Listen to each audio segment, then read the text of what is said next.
Have you ever walked into a room and felt the energy shift? Not because you said something wrong, not because you looked different, but simply because you thought differently. I want you to imagine something with me. Picture yourself at a gathering. Maybe it's a dinner party. Maybe it's a work meeting.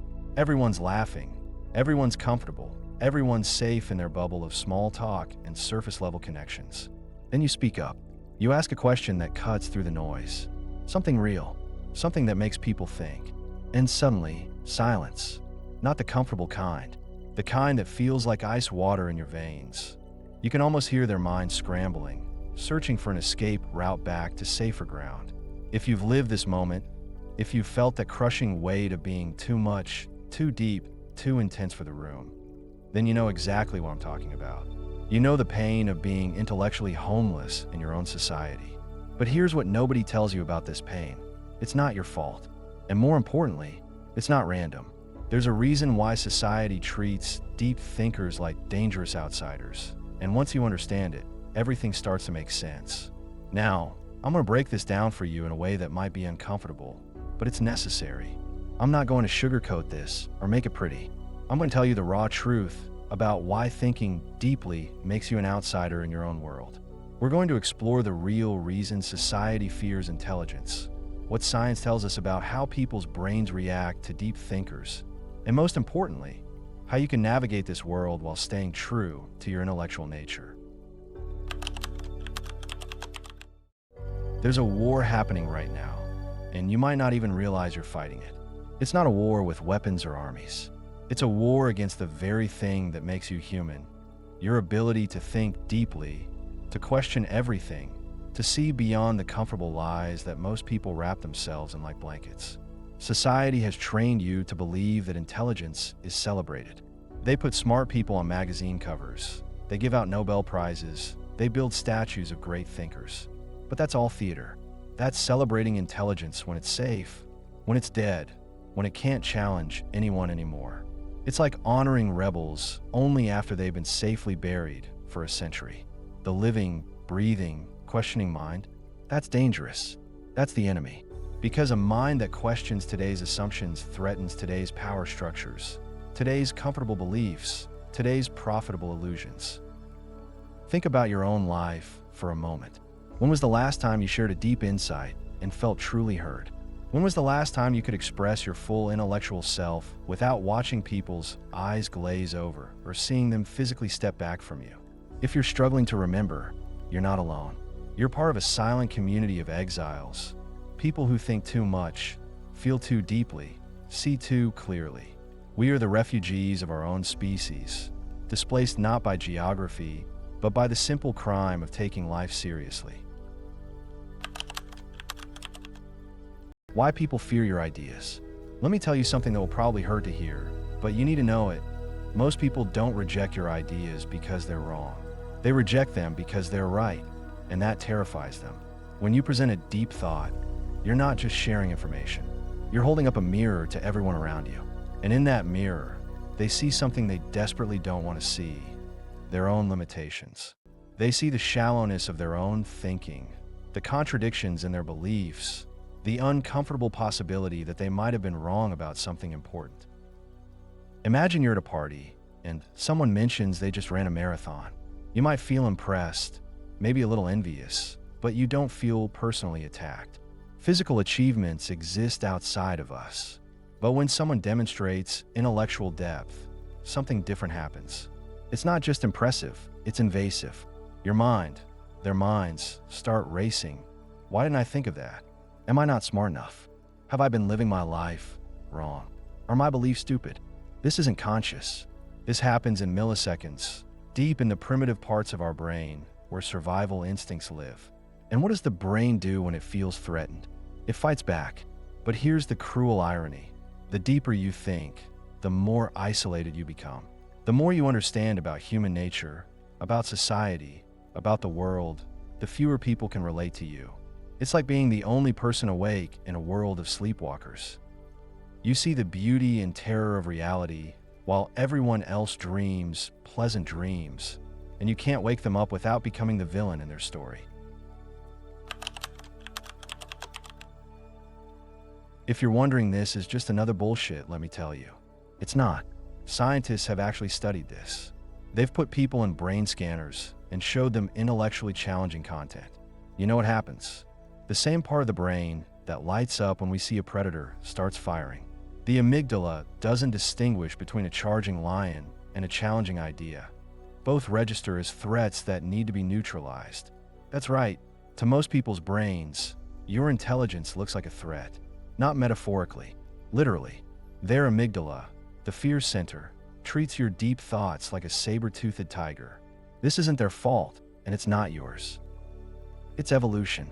For thousands of years, our ancestors survived not by being the smartest, but by fitting in with the tribe. The person who questioned too much, who thought too differently, who challenged the group, they got cast out. And in prehistoric times, being cast out meant death. So we evolved to fear intellectual nonconformity. We evolved to punish deep thinking. We evolved to choose comfort over truth. Every time you feel that familiar sting of rejection for sharing a complex idea, you're experiencing millions of years of evolutionary programming designed to keep humans safely aligned with group consensus. And now here you are, carrying the burden of a mind that evolution never prepared society to handle. You're a glitch in the matrix, a thinking being in a world designed for followers. No wonder it feels so lonely. If you want to check out these fascinating studies and experiments, I've linked the research papers in the description below. If you think it's hard being a deep thinker now, you're right. It's harder than ever before, and I'll tell you why.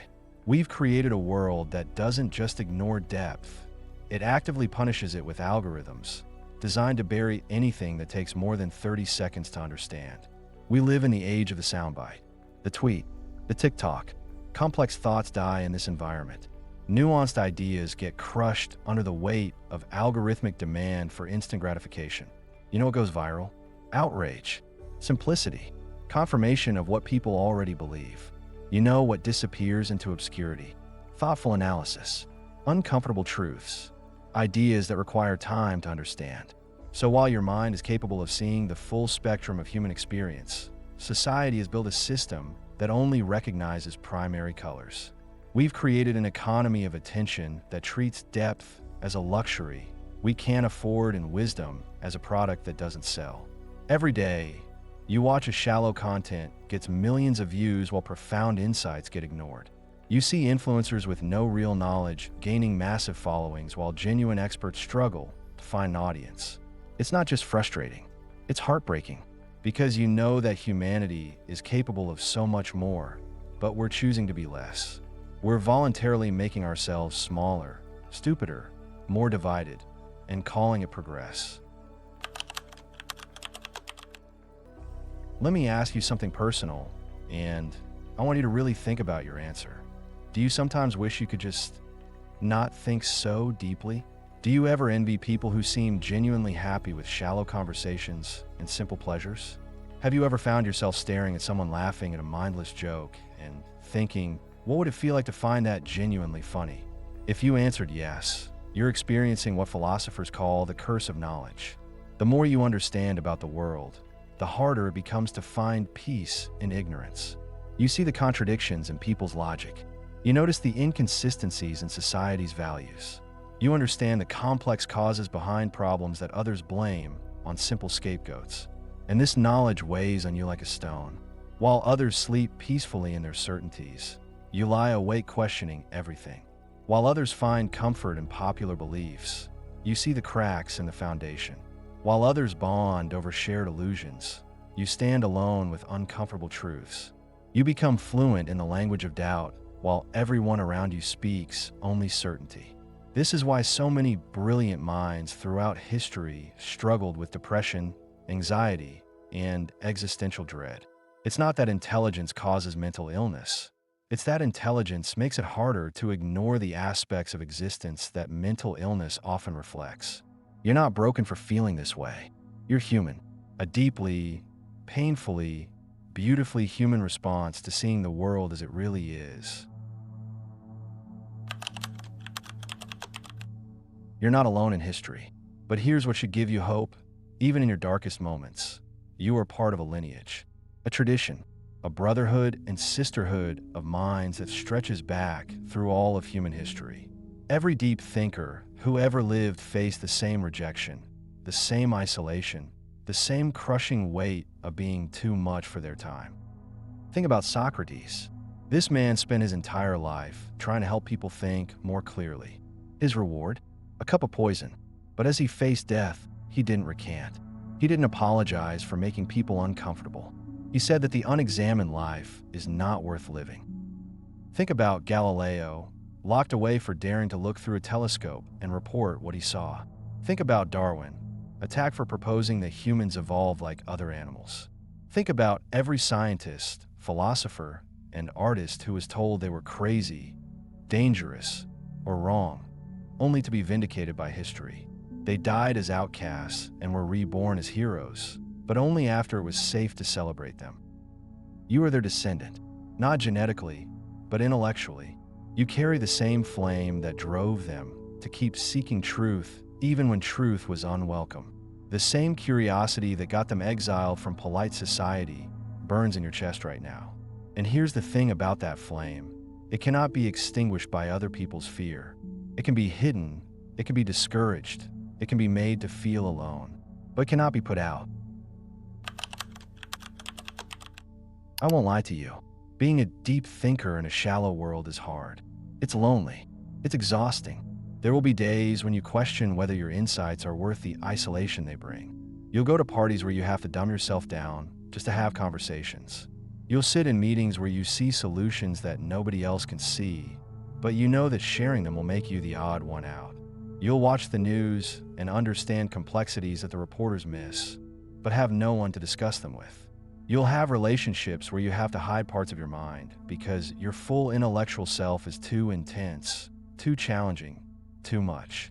You'll learn to bite your tongue when people share shallow insights as if they're profound revelations. You'll master the art of the polite smile when someone explains something to you that you understood years ago. And sometimes, in your weakest moments, you'll wonder if it would be easier to just stop, to stop questioning, to stop analyzing, to stop seeing so deeply. But then something happens. Maybe you read something that perfectly captures a thought you've been struggling to express. Maybe you meet someone who not only understands your ideas but builds on them. Maybe you realize that a question you've been wrestling with for years is exactly the question humanity needs to be asking. And in that moment, you remember why your mind works the way it does. Not to make you suffer, but to push the boundaries of human understanding forward. How to find people like you.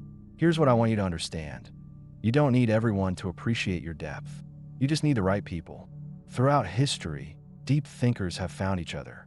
They've created communities of minds that could handle complex ideas, uncomfortable truths, and challenging questions.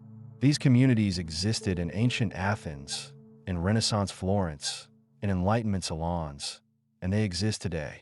Your job isn't to make shallow people deep. Your job is to find the other deep thinkers and create something beautiful together. Stop trying to plant roses in concrete and start looking for the gardens where your ideas can actually grow. This might mean reading books by dead philosophers who understood you better than most living people do. It might mean finding online communities where intellectual honesty is valued over social comfort. It might mean being patient until you find the rare individuals who can match your mental energy.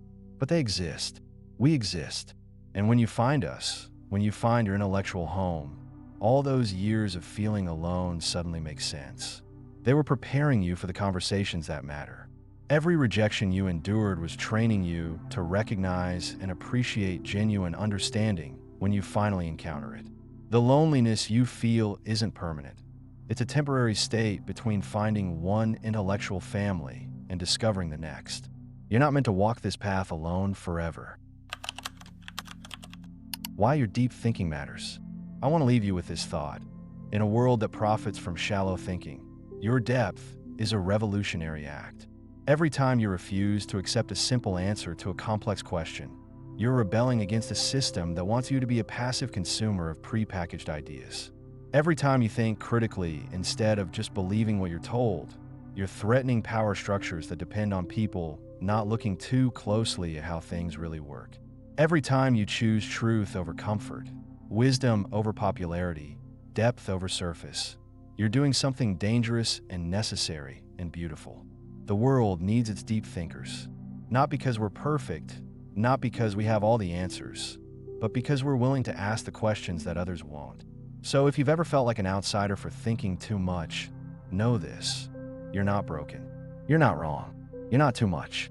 You're exactly what humanity needs, even if humanity doesn't always know how to handle you. Keep thinking. Keep questioning. Keep seeing deeply. The world may not be ready for you yet, but it needs you now more than ever. Your mind is not a burden. It's a gift to the future.